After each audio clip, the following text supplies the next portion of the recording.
Good morning students. Brihanmumbai महानगर पालिका माध्यमिक शिक्षण विभाग में आप सभी कक्षा 9 के विद्यार्थियों का हार्दिक स्वागत है। आज हम लोग हमारा जो विषय है विज्ञान और प्रौद्योगिकी भाग 1, इसमें जो हमारा 12th चैप्टर है ध्वनि का अध्ययन, इस प्रकरण को स्टार्ट करने वाले हैं। इसमें आज हम लोग ध्वनि का परिचय देखेंगे, ध्वनि तरंग के बारे में देखेंगे और ध्वनि का वेग, इन चीजों के बारे में आज हम लोग सीखने वाले हैं। मेरा नाम नेहा सिंह है, मैं प्रभा देवी मनपा माध्यमिक स्कूल से हूँ। तो आज का क्लास हम लोग यहाँ पर स्टार्ट करते हैं। आप लोग क्लास ध्यानपूर्वक सुनिए। क्लास सुनने के बाद अगर आपको कोई परेशानी होगी तो आप लास्ट में डाउट पूछ सकते हैं। तो आज का हम लोग हमारा क्लास जो है वो स्टार्ट करते हैं। तो बच्चों, ध्वनि मतलब ध्वनि जैसे कि हम लोग आवाज, जैसे आपको अभी जैसे सर बोल रहे थे कि आपको मेरी आवाज आ रही है क्या, या मुझे सर की आवाज आ रही है क्या, या आप लोगों को मेरी आवाज सुनाई पड़ रही है। तो ध्वनि मतलब एक तरीके से आवाज होती है, या साउंड, इंग्लिश में हम लोग इसको साउंड कहते हैं। बट ये ध्वनि या साउंड होती क्या है? तो ध्वनि या साउंड जो होती है वो एक प्रकार की ऊर्जा होती है। ये जो ऊर्जा होती है ये हमारे कानों को सुनाई देने की संवेदना का निर्माण करती है। अब ये जो ध्वनि है ये कैसे ट्रैवल करती है, मतलब एक जन से दूसरे जन तक कैसे पहुंचती है। जैसे ध्वनि कैसे हम लोग सुन पाते हैं एक दूसरे को।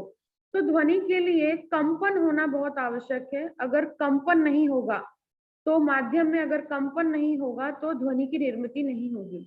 आप लोग अगर कभी किसी बेंच पे मार के देखेंगे तो आप लोग देखेंगे कि बेंच में एक वाइब्रेशन हो रहा है, या आपके हाथ में वाइब्रेशन हो रहा है।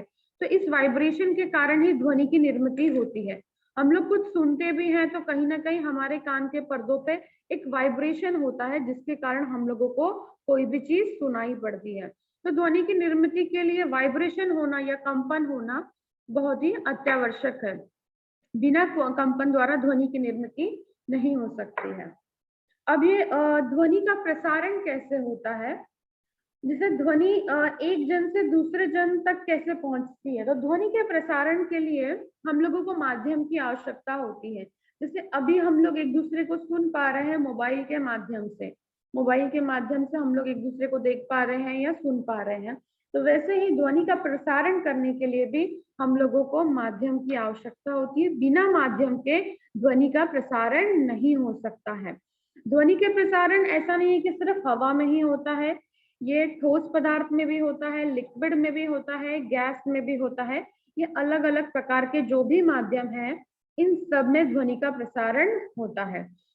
जैसे आप लोगों को 8th में एक प्रयोग था, प्रयोग में घंटी घंटी वाला जो प्रयोग था, जैसे बॉटल से धीरे धीरे हम लोग हवा निकाल देते हैं, हवा निकालने के बाद बॉटल में निर्वात का निर्माण हो जाता है। निर्वात का निर्माण होने के कारण घंटी कितनी भी बजती रहती है लेकिन हम लोगों को सुनाई नहीं पड़ती है बॉटल के अंदर की। पहले हम लोगों को सुनाई पड़ती है जब उसके अंदर हवा होती है। जैसे हम लोग उसको निर्वात कर देते हैं, हवा निकाल देते हैं, उसके बाद घंटी कितनी भी बजती है, ये प्रयोग आप लोगों को 8th स्टैंडर्ड में है, तो हम लोगों को बिल्कुल भी घंटी की आवाज नहीं आती है। तो उसी प्रकार ध्वनि का प्रसारण करने के लिए माध्यम की आवश्यकता होती है। बिना माध्यम के ध्वनि का प्रसारण नहीं हो सकता है। अब ध्वनि का जो ध्वनि का प्रसारण कैसे माध्यम से होता है, ध्वनि का प्रसारण तरंगों के रूप में होता है।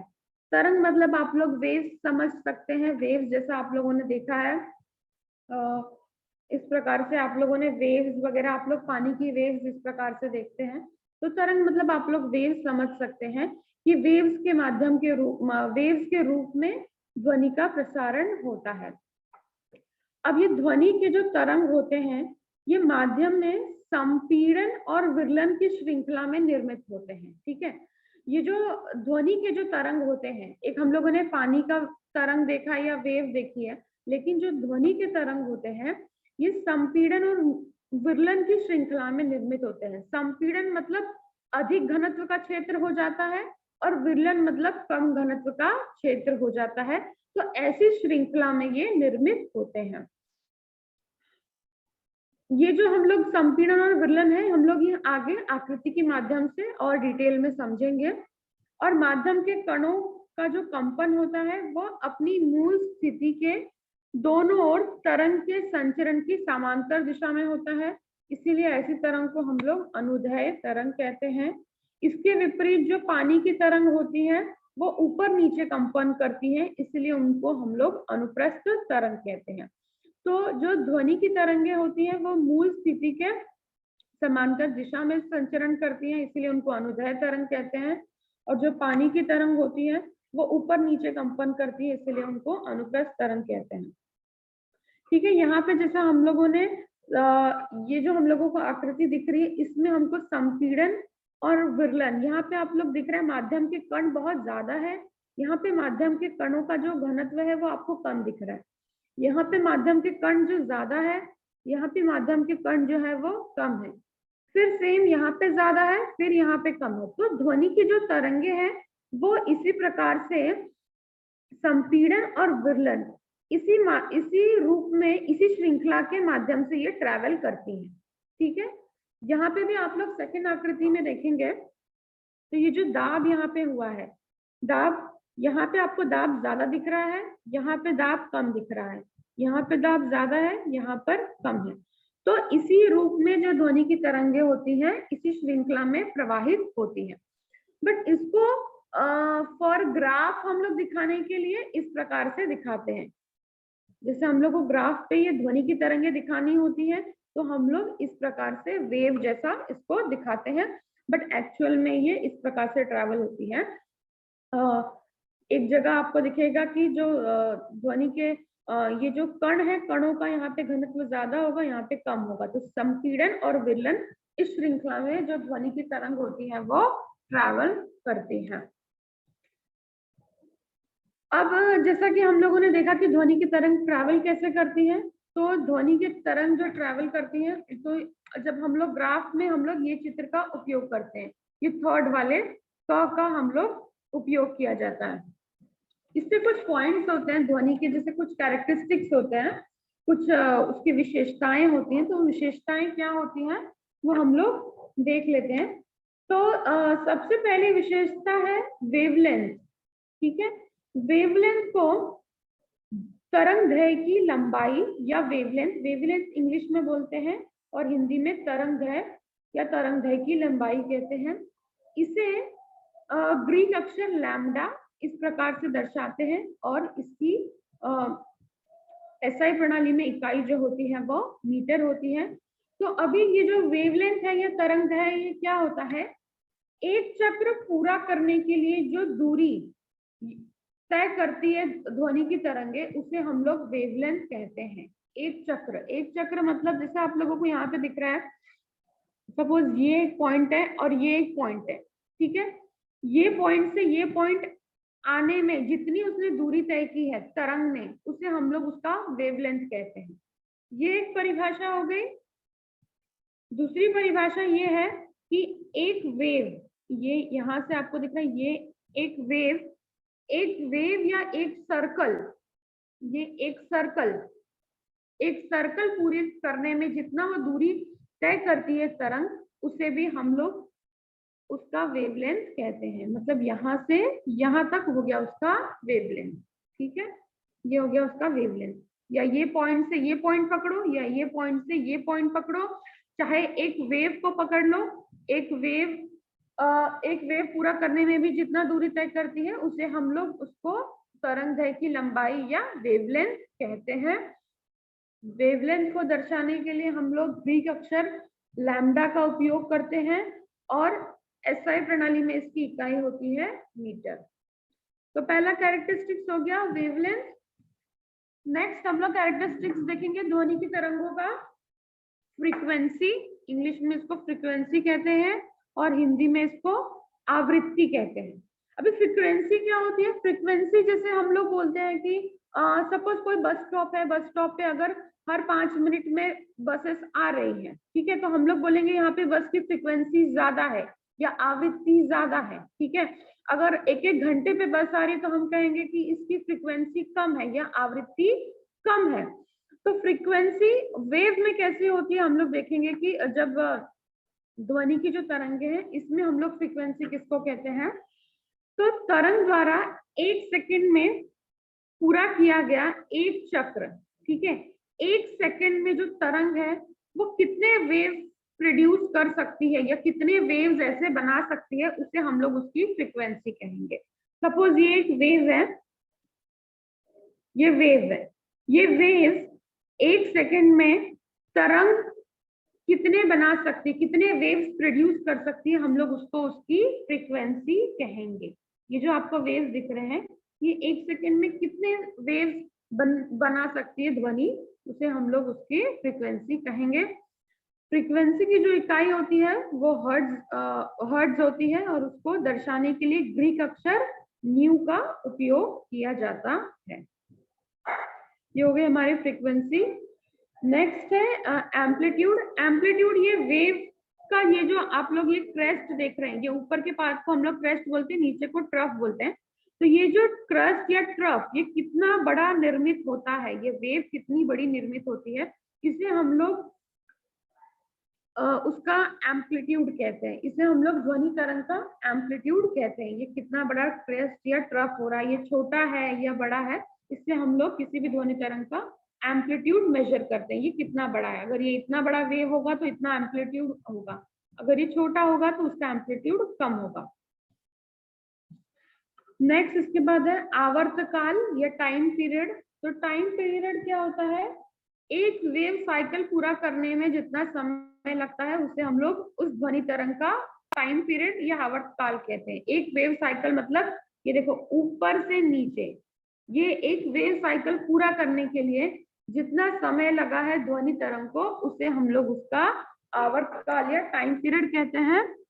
और इसको टी से दर्शाया जाता है और एसआई प्रणाली में इसकी इकाई जो होती है वो सेकंड होती है, मतलब इसकी इकाई सेकंड ही है। फिर नेक्स्ट है तरंग वेव, ठीक है। इसके बाद नेक्स्ट तरंग वेग हम लोग आगे देखेंगे। तो ये कुछ पॉइंट्स है जो हम लोगों ने ध्वनि के जो तरंग होते हैं उसके बारे में सीखा। सबसे पहले हमने देखा कि जो ध्वनि की तरंगे होती हैं वो संपीड़न और विरलन इस श्रृंखला में प्रवाहित होती हैं। दूसरी बात हमने देखा, जब हमको ग्राफ में दिखाना है तो हम लोग इस प्रकार से वेव बनाते हैं, ठीक है। अब ये जो वेव्स है इसकी कैरेक्टरिस्टिक्स हमने देखा। सबसे पहला वेवलेंथ। वेवलेंथ क्या होता है, दो क्रेस्ट के बीच की दूरी या दो ट्रफ के बीच की दूरी या एक वेव की दूरी, इसको हम लोग बोलेंगे उसका वेवलेंथ। उसके बाद है फ्रीक्वेंसी, 1 सेकंड में कितने वेव्स ध्वनि तरंग प्रोड्यूस कर रही है उसे हम लोग उसकी फ्रीक्वेंसी कहते हैं। नेक्स्ट है एम्पलीट्यूड। एम्पलीट्यूड मतलब ये वेव जो है ये कितनी महत्तम दूरी तक जाता है, इससे हम लोग उसका एम्पलीट्यूड देखते हैं, उससे हम लोग उसका एम्पलीट्यूड पता कर सकते हैं। टाइम पीरियड या आवर्तकाल, एक वेव साइकिल पूरा करने में, एक साइकिल पूरा करने में जितना टाइम लगता है उसे हम लोग उसका आवर्तकाल कहते हैं। इसके बाद है ध्वनि का वेव। जैसे आप अपने किसी मित्र या सहेली को किसी जगह पर लेके जाइए और लोहे का पाइप लीजिए, वो विद्यालय हो, विद्यालय का बरामदा हो या घर की सीढ़ियां, ये आपको एक छोटा सा प्रयोग दिया है, आप लोग अपने घर पे भी कर सकते हैं। एक छोटा सा एक एक्टिविटी है, प्रयोग में एक एक्टिविटी है। आप पाइप के सिरे के के पास खड़े रहिए और लगभग 20 से 25 फुट की दूरी पर अपने मित्र को खड़ा रखें। मित्र को पत्थर की सहायता से पाइप पर आघात करने के लिए कहिए। आप पाइप को कान लगाकर पाइप में आने वाली ध्वनि को सुनिए। पत्थर के पाइप पे आघात हुई आवाज से हवा में भी सुनाई देगी। जब हम लोग पत्थर को पाइप पे आघात करेंगे तो हम लोगों को पाइप से भी आवाज आएगी और हवा में भी आवाज आएगी, दोनों आवाज आएगी। तो सबसे पहले कौन सी आवाज आती है, उपयुक्त कृति जब हम लोग करेंगे तो हवा की अपेक्षा लोहे में से ध्वनि की आवाज बहुत शीघ्र सुनाई देती है। इससे हम लोग ये पता कर सकते हैं कि ध्वनि का वेग हवा की अपेक्षा लोहे में अधिक होता है। अब ध्वनि का वेग होता क्या है, ध्वनि का वेग 1 सेकंड में या इकाई समय में तरंग द्वारा तय की गई दूरी को उस ध्वनि का उस तरंग का हम लोग वेव कहते हैं, ठीक है। और आपकी बुक में इसकी परिभाषा इस प्रकार की है, तरंग के संपीड़न या विरलन जैसे किसी बिंदु द्वारा इकाई समय में तय की गई दूरी को ध्वनि का वेग कहते हैं। ठीक है, इकाई समय में 1 सेकेंड में तरंग द्वारा तय की गई दूरी को उस तरंग का वेग कहते हैं। वेग के लिए फॉर्मूला है वेग तरंग दैर्घ्य बटे दोलन काल। तरंग दैर्घ्य का कोई भी बिंदु t समयावधि में लैम्डा दूरी तय करता है, तो इसलिए ध्वनि का वेग होगा वेग बराबर तरंग दैर्घ्य बटे दोलन काल। वेग के लिए v यूज किया है, तरंग दैर्घ्य के लिए लैम्डा यूज करते हैं, दोलन काल के लिए t यूज करते हैं। हम लोगों ने ये पहले सीखा है। तो v is equals to lambda बटे t। इससे हम लोग ध्वनि का वेग पता कर सकते हैं। ठीक है, ध्वनि का वेग बराबर आवृत्ति इनटू तरंग दैर्घ्य भी होता है। तो आवृत्ति मतलब फ्रीक्वेंसी, फ्रीक्वेंसी जो होती है वो इनडायरेक्टली प्रोपोर्शनल होती है टाइम पीरियड के। फ्रीक्वेंसी ज्यादा होगी तो टाइम पीरियड कम होगा, फ्रीक्वेंसी कम होगी तो टाइम पीरियड ज्यादा होगा, तो वो दोनों इनडायरेक्टली प्रोपोर्शनल होते हैं। तो ध्वनि का वेग पता करने का दूसरा फॉर्मूला भी है आवृत्ति इनटू तरंग दैर्घ्य। इससे भी हम लोग ध्वनि का वेग पता कर सकते हैं। ये आप लोगों को अलग अलग अवस्थाएं दी हैं पदार्थ की, उसमें ध्वनि का वेग हम लोगों को दिया हुआ है मीटर पर सेकेंड में। फिर वैज्ञानिकों के बारे में कुछ जान लेते हैं। इटालियन वैज्ञानिक भौतिक वैज्ञानिक बोरेली और विवियानी ने 1660 के शतक में ध्वनि का हवा में वेग ज्ञात किया था। दूर स्थित बंदूक से गोली निकलते समय निकलने वाला प्रकाश और ध्वनि हमारे कानों तक पहुंचने के समय के आधार पर उनके द्वारा मापी गई गति जो थी वो 350 मीटर पर सेकंड थी, और आज का स्वीकृत मान है 346 मीटर पर सेकंड। अब ध्वनि का हवा में जो वेग है वो किस पे डिपेंड करता है या कौन कौन से फैक्टर्स पे डिपेंड करता है वो हम लोग देख लेते हैं। तो हवा माध्यम से जाने वाली ध्वनि तरंगों का वेग हवा की भौतिक स्थितियों पर निर्भर करता है। हवा की जो भी भौतिक स्थिति होती है, जैसे उसका हवा का तापमान, उसका घनत्व, उसका अणुभार, इस पर ध्वनि का वेग जो होता है वो निर्भर करता है। सबसे पहले तापमान देख लेते हैं। ध्वनि का वेग माध्यम के तापमान के वर्गमूल के समानुपाती होता है। तो ये माध्यम के तापमान के वर्गमूल के समानुपाती होता है। यदि माध्यम का तापमान बढ़ेगा तो ध्वनि का वेग भी बढ़ता है। घनत्व, ध्वनि का वेग जो होता है वो माध्यम के घनत्व के वर्गमूल के प्रतिलोमानुपाती होता है। तो यदि ध्वनि का अगर घनत्व जो है वो बढ़ेगा तो ध्वनि का वेग कम होगा। वैसे अणुभार भी है। अणुभार ध्वनि का वेग माध्यम के अणुभार के वर्गमूल के प्रतिलोमानुपाती होता है।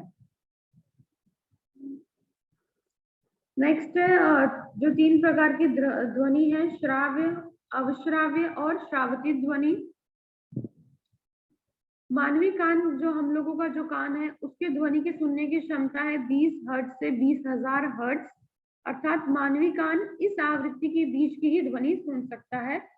इस ध्वनि को हम लोग श्राव्य ध्वनि कहते हैं। अगर जो ध्वनि की आवृत्ति है या फ्रीक्वेंसी है ये 20 हर्ट्ज से कम की है तो भी हम लोगों को नहीं सुनाई पड़ती है, या 20,000 हर्ट्ज से ज्यादा की है तो भी हम लोगों को नहीं सुनाई पड़ती है। हमारी जो कान की कैपेसिटी है वह 20 हर्ट्ज से 20,000 हर्ट्ज तक के बीच की ध्वनि हम लोग सुन सकते हैं। मानवीय कान जो है 20 हर्ट्ज से कम या 20,000 हर्ट्ज से अधिक आवृत्ति की ध्वनि नहीं सुन सकते हैं। 20 हर्ट्ज से कम आवृत्ति की ध्वनि को अवश्राव्य ध्वनि कहते हैं। जो ध्वनि की आवृत्ति 20 हर्ट्ज से कम होती है उन्हें अवश्राव्य ध्वनि कहते हैं।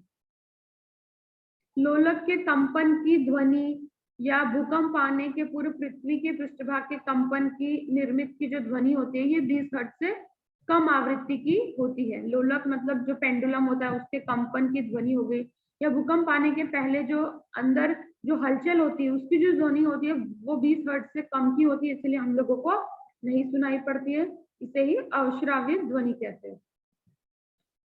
20,000 हर्ट्ज से जो अधिक आवृत्ति की ध्वनि होती है उसको श्रावित ध्वनि कहते हैं, इंग्लिश में अल्ट्रासाउंड कहते हैं।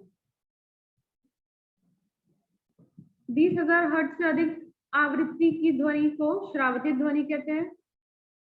कुत्ते, चूहे, चमगादड़, डॉल्फिन जैसे प्राणी उन्हें प्राप्त विशेष क्षमता के कारण मानव को सुनाई न देने वाली पराश्रवित ध्वनि सुन सकते हैं।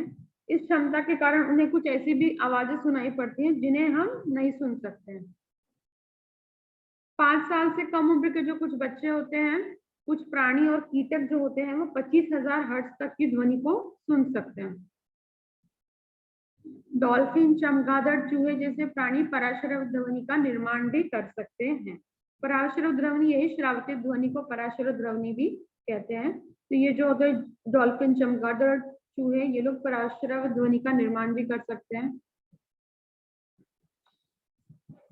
कुछ हिस्ट्री जान लेते हैं हम लोग। इटालियन वैज्ञानिक स्पलांजानी ने चमगादड़ के शरीर की विशिष्ट रचना की खोज प्रथम की। एक समय में चमगादड़ का एक अंग, कान, नाक, आंखें इत्यादि ढककर बंद करके अंधेरे कमरे में छोड़ दिया, और चमगादड़ बेधड़क अंधेरे कमरे में कैसे उड़ सकते हैं, इसका रहस्य स्पलांजानी ने खोला। कान बंद किए गए चमगादड़ इधर उधर टकराने लगे। आंख खुली होने पर भी उनका उपयोग नहीं हो रहा था। इस आधार पर यह स्पष्ट हुआ कि चमगादड़ों को अंधेरे में उड़ने की क्षमता उनके कानों पर निर्भर करती है। चमगादड़ जिस पराश्रवित ध्वनि का मुंह से निकालते हैं वो सामने के पदार्थ से जाकर टकराकर परावर्तित होती है। यही परावर्तित ध्वनि कान से सुन सकते हैं। इस प्रकार उनको अपने आसपास के पदार्थ का अस्तित्व उनको मालूम पड़ता है, जिसके कारण चमगादड़ अंधेरे में भी अचूक तरीके से वो उड़ पाते हैं।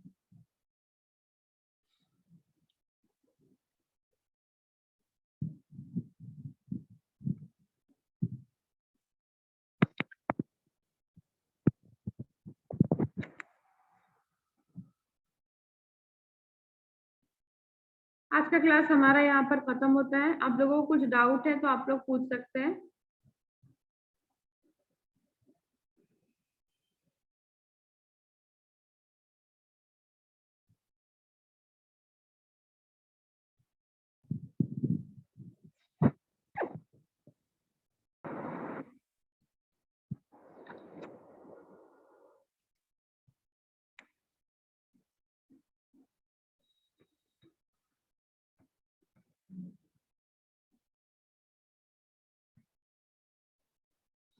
तो बच्चों, ध्वनि जैसे हम लोग अपने आसपास अलग अलग प्रकार की ध्वनि सुनते हैं, तो ध्वनि क्या होती है? एक प्रकार की ऊर्जा होती है जो हमारे कानों में सुनाई देने की संवेदना का निर्माण करती है। हम लोग अपने आसपास बहुत सारी ध्वनि सुनते हैं। अब ये ध्वनि कैसे सुनाई पड़ती है? ये जो ध्वनि है ये निर्मित कैसे होती है? बिना कंपन के ध्वनि का निर्मित होना पॉसिबल नहीं है। जब तक माध्यम के कणों में कंपन नहीं होगा या किसी भी माध्यम में कंपन नहीं होगा, बिना कंपन के हम लोगों को ध्वनि की निर्मित हो ही नहीं सकती है। तो कंपन के या वाइब्रेशन के द्वारा ही ध्वनि की निर्मित होती है। और ध्वनि को प्रसारण करने के लिए, एक जगह से दूसरी जगह पहुंचाने के लिए माध्यम की आवश्यकता होती है। बिना माध्यम के जो ध्वनि होती है वो नहीं सुनाई देगी। जैसे कोई भी माध्यम हो सकता है, एयर हो सकता है, सॉलिड हो सकता है, लिक्विड हो सकता है, गैस हो सकता है, कोई भी माध्यम होगा, बट बिना माध्यम के ध्वनि जो है वो हम लोगों को सुनाई नहीं देगी। अब ध्वनि का जो प्रसारण होता कैसे है? ध्वनि का प्रसारण, ये जो संपीड़न और विरलन, यहाँ पे जो आप दिख रहे माध्यम के कण, यहाँ पर एकदम बहुत पास में, यहाँ पे बहुत दूर में, यहाँ पास में, यहाँ पे दूर में। तो यहाँ पे घनत्व अधिक है, यहाँ पे कम है, यहाँ पे अधिक है, यहाँ पे कम है। तो जो माध्यम के कण होते हैं ये संपीड़न और विरलन इस श्रृंखला द्वारा प्रसारित होते हैं, जिसके ही कारण ध्वनि की जो तरंगे होती हैं वो प्रसारित होती हैं। ठीक है, यहाँ पे भी हम लोग देखेंगे ध्वनि का जो दाब है, यहाँ पे दाब अधिक है, यहाँ कम है, यहाँ अधिक है, यहाँ कम है। तो इसी श्रृंखला द्वारा जो ध्वनि की तरंगे होती है वो प्रसारित होती है। हम लोग ग्राफ में दिखाने के लिए इस प्रकार से ध्वनि की तरंगों का हम लोग इस प्रकार से ग्राफ में दिखाते हैं। अब इसमें इंपॉर्टेंट कैरेक्टरिस्टिक्स क्या क्या है? इंपॉर्टेंट कैरेक्टरिस्टिक्स है वेवलेंथ, वेवलेंथ होता है, देखो ये जो ऊपर ऊपर वाले भाग को हम लोग क्रेस्ट कहते हैं, नीचे वाले भाग को ट्रफ कहते हैं। तो दो क्रमिक क्रस्ट के बीच की दूरी या दो क्रमिक ट्रफ के बीच की दूरी, इसको वेवलेंथ कहते हैं। या फिर ये भी हो सकता है कि एक साइकिल जो होता है, एक साइकिल पूरा करने के लिए जितनी दूरी तय की है, उसको भी हम लोग कह सकते हैं वेवलेंथ। उसके बाद नेक्स्ट है आवृत्ति या फ्रीक्वेंसी। फ्रीक्वेंसी जैसे तरंग द्वारा एक सेकेंड में कितनी वेव्स प्रोड्यूस हुई हैं, कितनी वेव्स जो प्रोड्यूस हो रही हैं, जैसे एक सेकेंड में कितनी वेव्स प्रोड्यूस होंगी,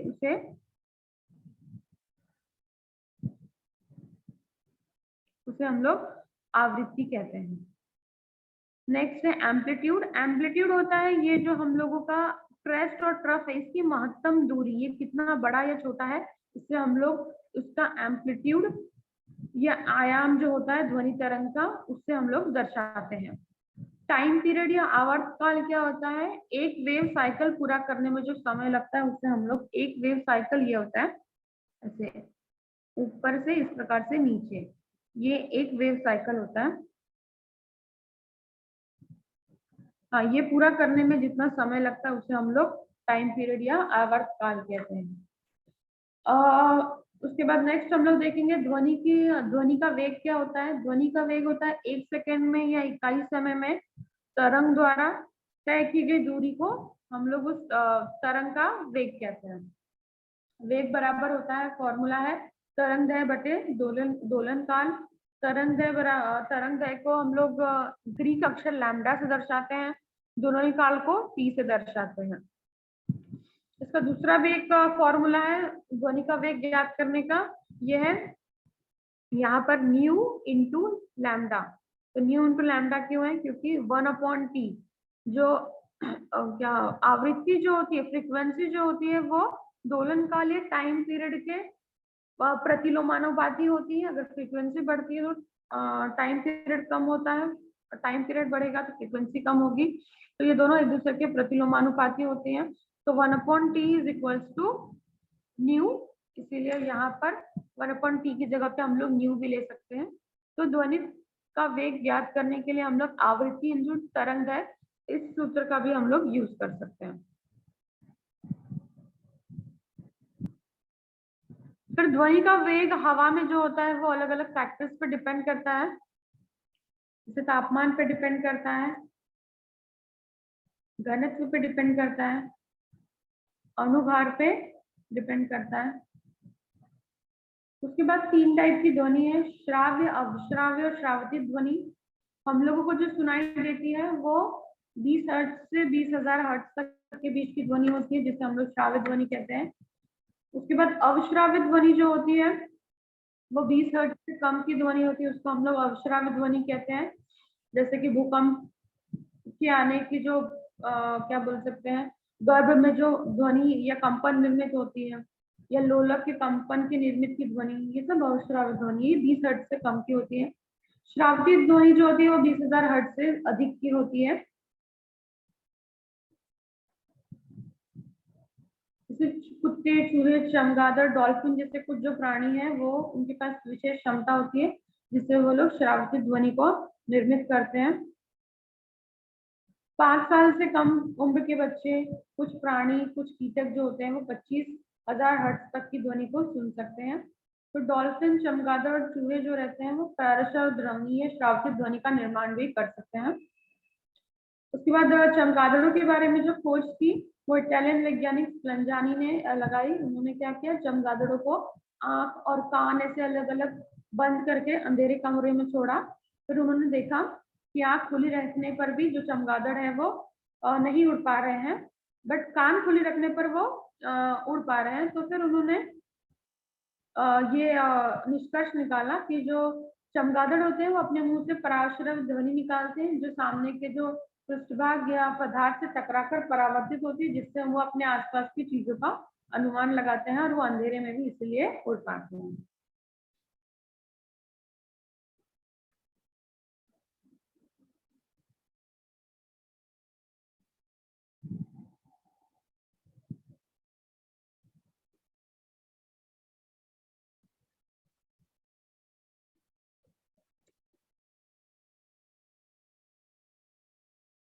hello sir,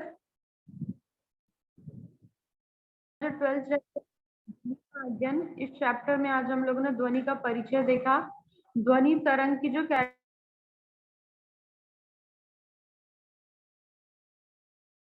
length, amplitude, time period, इन चीजों के बारे में सुना। ध्वनि के वेग के बारे में सुना। 3 प्रकार की ध्वनियों के बारे में सुना। श्राव्य, अवश्राव्य और श्रावती ध्वनि, इनके बारे में सीखा। आप लोगों ने बहुत ध्यान से लेक्चर सुना, इसके लिए धन्यवाद।